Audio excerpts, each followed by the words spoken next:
What happens when you place the most devastating striker in MMA against the most destructive wrestler? We might just find the answer to this question if Alex Pereira and Khamzat Chimaev step into the octagon against each other. Just when I say that. Stop. It's another win for Khamzat Chimaev. This could be one of the biggest fights UFC has to offer next year. So let's see who will get their hands raised if it happens. Alex Pereira. Poatan Alex Pereira made his UFC debut in November 2021, and by the end of November 2022, he was already the undisputed king of the middleweight division. At UFC 281, Pereira matched up with his longtime rival Israel Adesanya in a closely contested title fight, where the challenger Pereira had to dig deep and mount a comeback in the 5th round to finish Stylebender.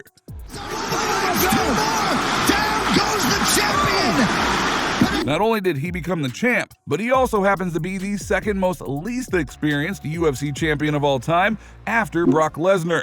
He only has 8 MMA fights and really committed himself to MMA in 2020.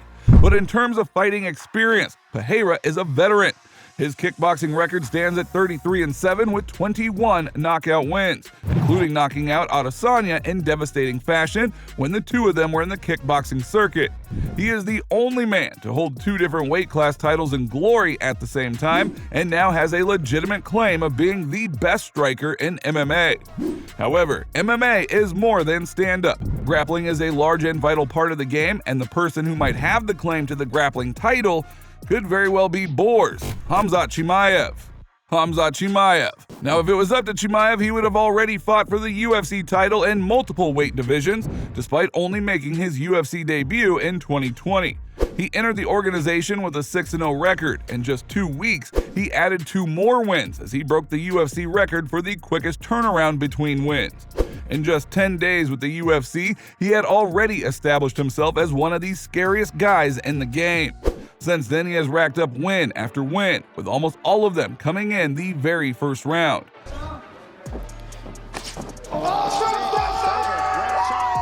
He is a Swedish national gold medalist and has beaten guys in the welterweight and middleweight divisions. As he inches closer to a title shot at 170, he also has his eyes on the 185-pound gold, and it might be the right time for Boers to strike. His latest win came in September 2022, when due to a weight miss, he had to fight Kevin Holland on a day's notice. He thoroughly dominated Holland quickly and submitted him in just 2 minutes and 13 seconds. And the scary thing is that he has the potential to do that to almost everyone he faces. But can he do that to Poatan? Styles make fights, so could Chimaev be a nightmare matchup for Pereira the same way that Pereira seems to be for Adesanya? Let's take a deeper look into how these two match up so we can better answer these types of questions. Striking. This is one of those classic strikers versus wrestler fights, so it's not hard to see who has an edge where. But still, it's not like Chimaev is a slouch on his feet. Pereira does bring his extensive kickboxing pedigree with him. He currently lands 5.23 strikes per minute with a 59% accuracy. However, he does absorb 3.63 strikes at the same time. This is largely due to 2 fights. First, his Bruno Silva contest, where Silva has plenty of success on the feet and landed upwards of 59 strikes in 3 rounds. And the other, of course, is the Adesanya fight, where Stylebender landed 88 strikes with nearly half of them being to the head. So Pereira is definitely hittable, but at the same time, he outlanded Silva and Stylebender and also KO'd Sean Strickland in just 2 minutes and 36 seconds. Standing with Pereira doesn't seem like a bright idea, but Chimaev isn't afraid to throw down with the best of them. This was evident in his fight against Gilbert Burns, where Chimaev took the most damage of his career, but also landed many crushing blows to Burns.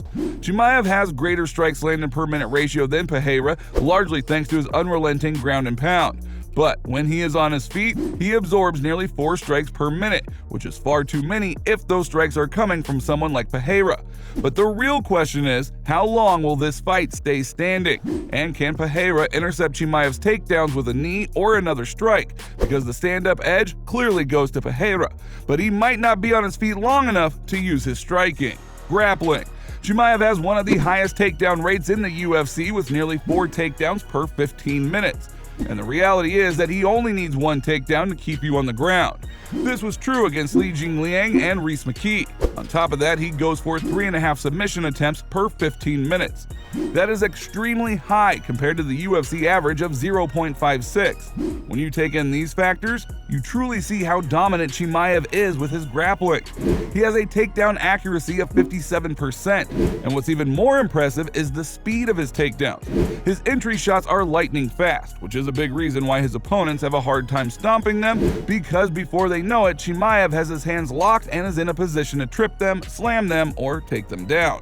Meanwhile, Pereira does boast a 73% takedown defense, but these numbers are slightly misleading, as he has yet to fight a true grappler.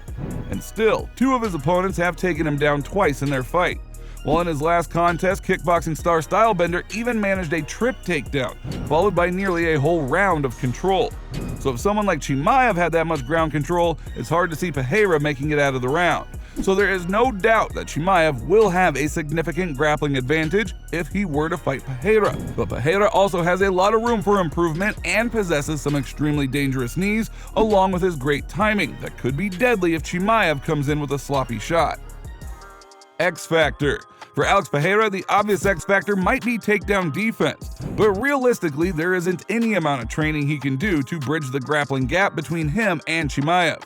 So instead, the X factor might be his distance control. Pereira is known for marching his opponents down, but he might have to become an elite counter-striker to deal with Chimaev's grappling threat.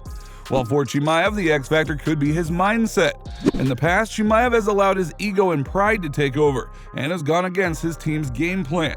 The Gilbert Burns fight is the main example of this, where Chimaev took a lot of damage. Plus, the whole weight cut debacle had elements of not being disciplined too. So, against someone as dangerous as Pereira, Chimaev needs to be focused and follow his game plan. Prediction.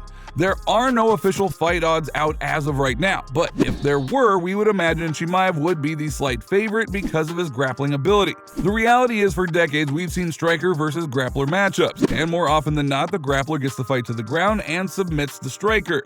So, for Chimaev, he could use a lot of feints and forward pressure to set up a takedown, and once he has secured that, do what he does best. While for Pereira, there are 2 main outcomes: either catch the grappler coming in, which is an advantage for him because he knows Chimaev will shoot down for a takedown, or use his footwork and the understanding of how the cage works can help him stay on his feet to frustrate Chimaev and draw him into a few stand-up exchanges where he can capitalize early. Now, if you enjoyed this video, then please give it a like and don't forget to subscribe to the channel. Hit that little bell beside it so that you're notified the next time we upload a new video. And with that being said, you just watched us break down a potential big matchup next year between Alex Pereira and Khamzat Chimaev.